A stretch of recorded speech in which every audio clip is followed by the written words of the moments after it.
Hello students, आज का हमारा लेक्चर है रडार के एमसीक्यूज पे बेस्ड। और हम 4 एमसीक्यूज लेंगे जो कि आपके आईएएस के क्वेश्चंस में आया है।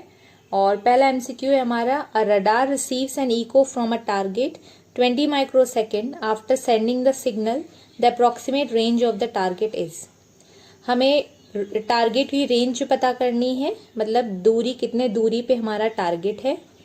और हमारे पास गिवन है कि रडार का जो हमने जो हमारा सेंडिंग सिग्नल है, वो सिग्नल जब भेजा और जब वापस आया उसके बीच की जो टाइम है वो क्या है, 20 माइक्रोसेकेंड। इसको और अच्छे से समझते हैं कि हमारा जो रडार है वो सिग्नल भेजता है और ये जो सिग्नल है इलेक्ट्रोमैग्नेटिक वेव के फॉर्म में टारगेट तक जाती है और टारगेट से टकराकर वापस आती है। तो ये जो टाइम टेकन है जाने और आने में, ये टोटल टाइम टेकन आपको गिवन है जो कि यहाँ पर है 20 माइक्रोसेकेंड। तो 20 माइक्रोसेकेंड में आपकी जो वेव है जाकर वापस आ गई है। हमें निकालना है रेंज ऑफ द टारगेट, यानी जो रडार और टारगेट के बीच की जो अप्रोक्सीमेट रेंज है वो हमें निकालनी है। यहाँ पर देखिए, हम लोग यहाँ पर यूज कर रहे हैं फॉर्मूला आपका R=CT/2। ये फॉर्मूला कैसे बनता है?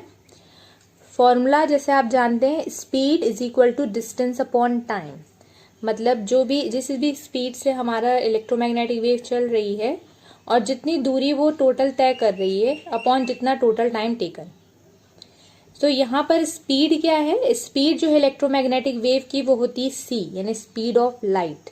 और जो डिस्टेंस कवर्ड है, क्योंकि हम जा रहे हैं और वहां से वापस आ रहे हैं, तो जो टोटल डिस्टेंस है वो है 2r। तो डिस्टेंस अपॉन टाइम, तो टोटल टाइम कितना है t, जो कि हमें गिवन है 20 माइक्रोसेकेंड। तो t हमें गिवन है c की वैल्यू कितनी होती है? c की वैल्यू होती है 3 × 10⁸ मीटर पर सेकेंड। तो हमें c गिवन है, हमें t गिवन है और हम r निकालेंगे। तो अगर आप इसको सॉल्व करेंगे दोबारा तो आप देखेंगे c यहाँ पे t इसके मल्टीप्लाई में आ जाएगा और 2 जो है डिनोमिनेटर में चला जाएगा। तो क्या CT/2 हो जाएगा रेंज। अब इसमें हम पुट कर देंगे, सब्स्टिट्यूट कर देंगे वैल्यूज। हमारी c की वैल्यू है 3 × 10⁸ और t की वैल्यू है 20 माइक्रोसेकेंड्स। तो 20 माइक्रोसेकेंड्स हमने यहाँ पे पुट कर दिया। Microsecond means 10⁶ second. और यहाँ पर भी ये मीटर पर सेकेंड में है और ये भी सेकेंड में है, तो यहाँ पर ये सेकेंड कैंसिल हो जाएंगे और आपका जो आंसर आएगा मीटर में आएगा। तो यहाँ पर देखें 8 पावर है और ये -6 है, तो ये हो गई पावर 2, तो ये हो गया 100। तो 300 हो गया और ये 20 का 20 और 2 का 2, तो ये हो गया 3 × 6 हो गया। 3 × 2 is 6, तो हो गया 3 × 2 is 6 और डबल 0, 3 0 हो गए, तो तीनों 0, यहाँ पे 2, तो ये हो गया 3000 मीटर। तो रेंज जो आपकी 3000 मीटर आ गई है, जो कि आपका सेकेंड नंबर का ऑप्शन है। अब हमारा सेकेंड क्वेश्चन है जो कि IAS 2002 में आया था। ये हमारा ड्यूटी साइकिल पे बेस्ड है। ये भी रडार का ही क्वेश्चन है। If the average power of radar transmitter is 2 kilowatt, मतलब आपकी जो एवरेज पावर है रडार के ट्रांसमीटर की वो 2 किलोवाट है। And the peak power of the transmitter, peak power जो है वो 1000 किलोवाट है। What will be the duty cycle? अब आपकी एवरेज पावर दी है, आपकी पीक पावर दी है। आपकी एवरेज पावर कितनी है? एवरेज ट्रांसमिटेड पावर है 2 किलोवाट और पीक पावर कितनी है? 1000 किलोवाट। तो अब ये पीक पावर और एवरेज पावर क्या होती है, पहले ये देख लेते हैं। तो ये आपकी जो पल्स है, जो भी आप सिग्नल, आपका जो रडार है वो ट्रांसमीटर तक आपके पल्स को भेजेगा, सिग्नल भेजेगा। तो ये जो आप इसको जो पर्टिकुलर पावर यूज हो रही है उसमें से यहाँ देखें, जो भी इंस्टेंटेनियस यानी मैक्सिमम इंस्टेंटेनियस पावर आउटपुट जो भी आ रहा है, मैक्सिमम जो पावर है वो क्या हो जाएगी? Peak power with respect to time. और जो पावर आपकी इस पूरे जो भी स्विप है उस पूरे को जब हम एवरेज करते हैं तो जितनी भी पावर की लिमिट आएगी, जैसे average power the height on the power axis, इस पावर एक्सिस में जो हाइट है, if the energy emitted by the pulse were uniformly spread over the entire period, इस एंटायर पीरियड में अगर इस पल्स को हम स्प्रेड कर देते हैं तो जितनी हाइट आएगी इस पावर एक्सिस में वो आपकी एवरेज पावर कहलाएगी। मतलब जो भी आपकी जो पल्स है अगर उसको स्प्रेड आउट कर देते हैं एक पर्टिकुलर टाइम में तो वो जो पावर है आपकी क्या आ जाएगी, पी एवरेज। तो एवरेज का मतलब वही होता है जो भी आपका total output upon number of, तो ये आपका एवरेज होता है। तो यहाँ पर जो आपका पावर है, टोटल पावर, उसको जब हम स्प्रेड कर देते हैं टाइम में तो जितना भी पावर आपका आएगा हाइट वो एवरेज है। ठीक है, तो अब ड्यूटी साइकिल जो क्या होता है, ड्यूटी साइकिल आपको ड्यूटी साइकिल्स में कैलकुलेट करना है। The duty cycle is the fraction time during which there is a transmitted pulse emission। तो वह फ्रैक्शन टाइम जिसमें ये जो पल्स है वो इमिट हो रही है, तो वो फ्रैक्शन ऑफ टाइम हमें निकालना है जिसमें ये पल्स इमिट हो रही है। तो यहाँ पे ड्यूटी साइकिल का फॉर्मूला होता है टाउ अपॉन डेल टी। अब टाउ क्या है, टाउ है इस पल्स का पल्स विड्थ, और डेल टी क्या है, आपकी यहाँ की जो विड्थ है आपकी एक पल्स और दूसरे पल्स के बीच में, इन्हें बैंड विड्थ हो गई आपकी डेल टी, या पल्स पीरियड जिसे कहते हैं। तो टाउ आपका हो गया पल्स विड्थ और डेल टी क्या होगी, पल्स पीरियड।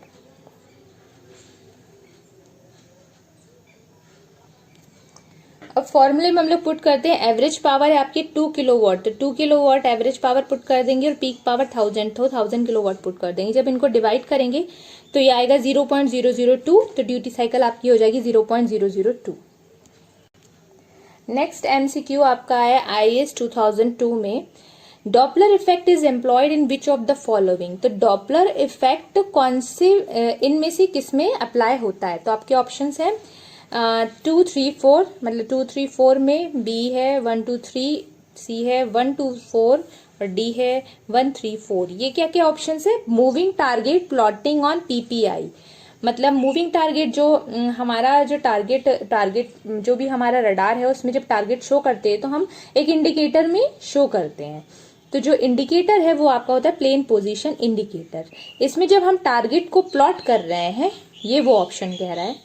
सेकेंड है एमटीआई सिस्टम, मतलब मूविंग टारगेट इंडिकेटर का जो पूरा का पूरा सिस्टम है जिसमें हम किसी भी मूविंग टारगेट का पता लगाते हैं उस सिस्टम की बात हो रही है। एफएम रडार मतलब एफएमसीडब्ल्यू रडार, तो उसकी बात हो रही है। और लास्ट है CW radar, continuous wave radar. तो इन चारों में से किसमें डॉपलर इफेक्ट हम एम्प्लॉय करते हैं, तो ये आपका इसका आंसर है आपका ए, मतलब 2, 3 और 4। एमटीआई, एफएम और सीडब्ल्यू इन तीनों में ही डॉपलर इफेक्ट होता है। तो डॉपलर इफेक्ट क्या होता है, आपका एक रडार है और ये आपका टारगेट है। जब भी हम एक फ्रीक्वेंसी भेजते हैं आपके टारगेट तक तो टकरा कर वापस आती है हमारी सिग्नल। फ्रीक्वेंसी हम जो सिग्नल की फ्रीक्वेंसी हम मान लेते हैं एफटी भेज रहे हैं, तो क्योंकि टारगेट मूव कर रहा है तो इस टारगेट की जो यहाँ से जो हम फ्रीक्वेंसी भेज रहे हैं और यहाँ पर टारगेट अगर आपका पास आ रहा है तो उस फ्रीक्वेंसी में प्लस एफडी का चेंज आएगा। मतलब आपकी अगर टारगेट पास आ रहा है तो हमारी फ्रीक्वेंसी जो है बढ़ के आएगी, और अगर आपका टारगेट दूर जा रहा है तो हमें माइनस एफडी का डिफरेंस आएगा। तो ये जो फ्रीक्वेंसी हमारी बढ़ के इंक्रीज होके आती है इसे कहते हैं हम डॉपलर फ्रीक्वेंसी। और डॉपलर फ्रीक्वेंसी के कारण ही, उस फेनोमेना के कारण ही हम टारगेट का पता लगाते हैं। तो ये जो फेनोमेना है ये इन तीनों सिस्टम्स ऑफ रडार में यूज होता है, तो इसलिए correct answer is A. Next question है आपका आईएएस 1999 में आया है।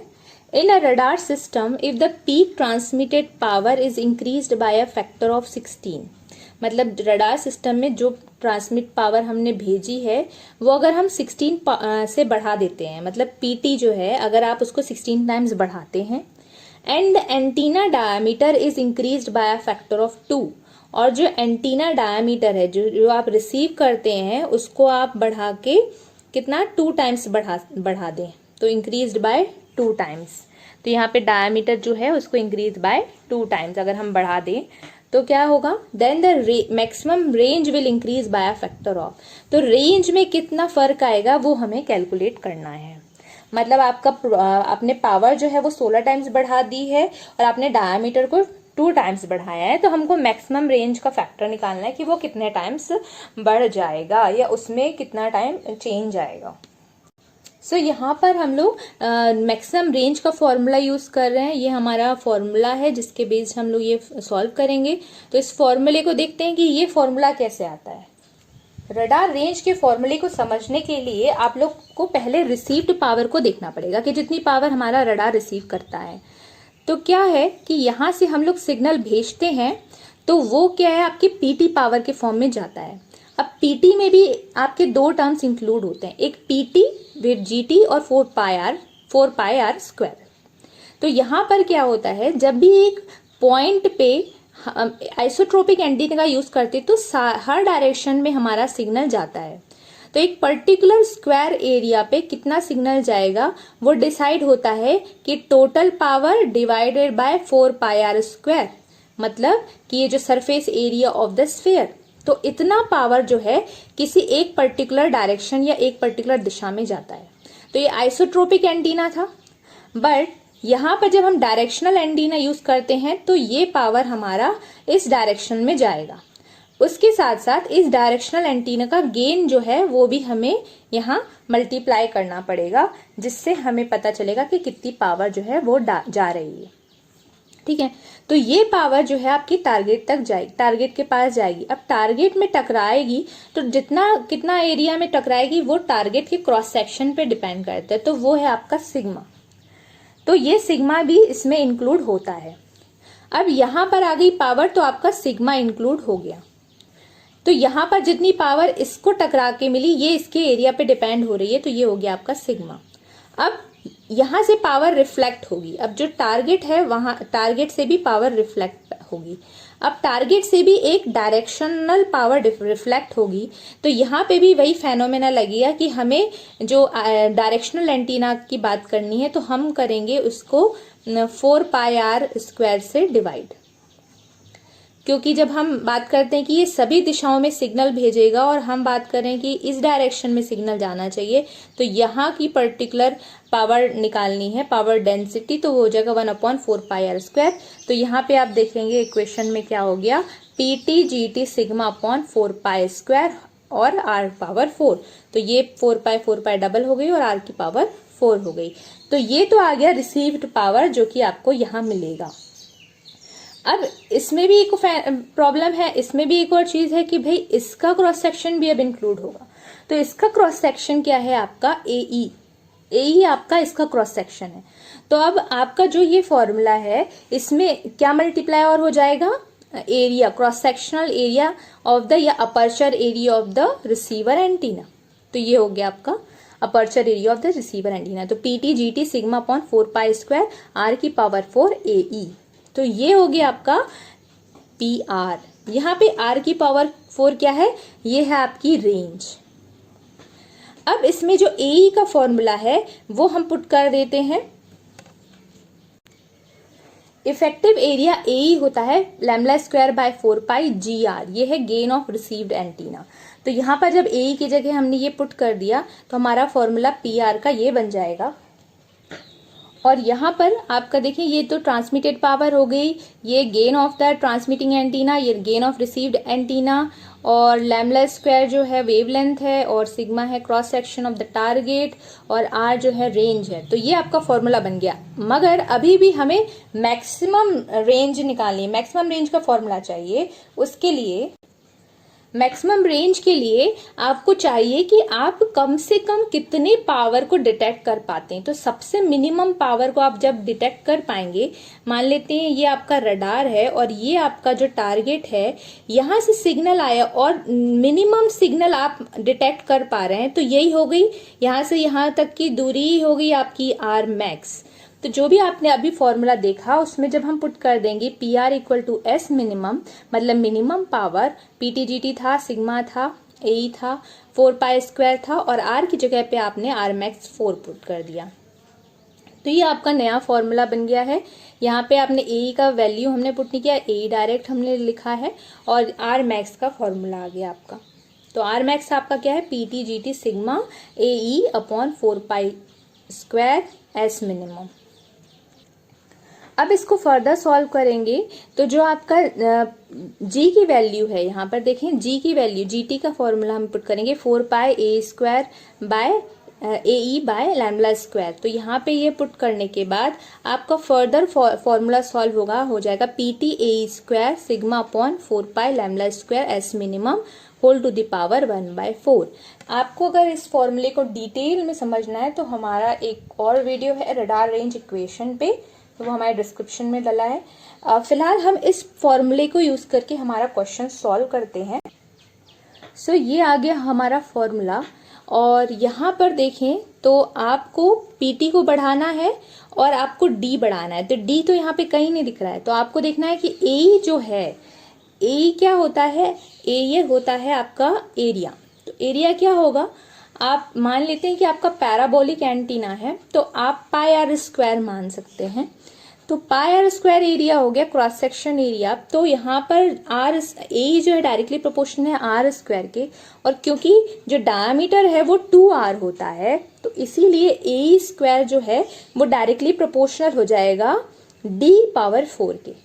मतलब अगर हमने दोनों साइड स्क्वायरिंग की है तो ये स्क्वायर हो जाएगा और यहाँ पे भी r पावर 4, और ये क्योंकि डायरेक्टली प्रोपोर्शनल है तो ये a स्क्वायर जो है d पावर 4 के भी डायरेक्टली प्रोपोर्शनल होगा। तो हम यहाँ पर a स्क्वायर की जगह d पावर 4 लिख देंगे हमारे फॉर्मूले में। तो डायमीटर को अगर हम 2 से बढ़ाते हैं, 2 से इंक्रीज अगर हम डायमीटर को करते हैं तो देखें अब पीटी को हमने इंक्रीज किया 16 टाइम्स और डी को हमने इंक्रीज किया ट्वाइस, और तो हमारा मैक्सिमम रेंज जो है वो चेंज होकर आया है आर मैक्स डैश हम जिसको कह रहे हैं। तो अब इसको आगे फर्दर सॉल्व करते हैं।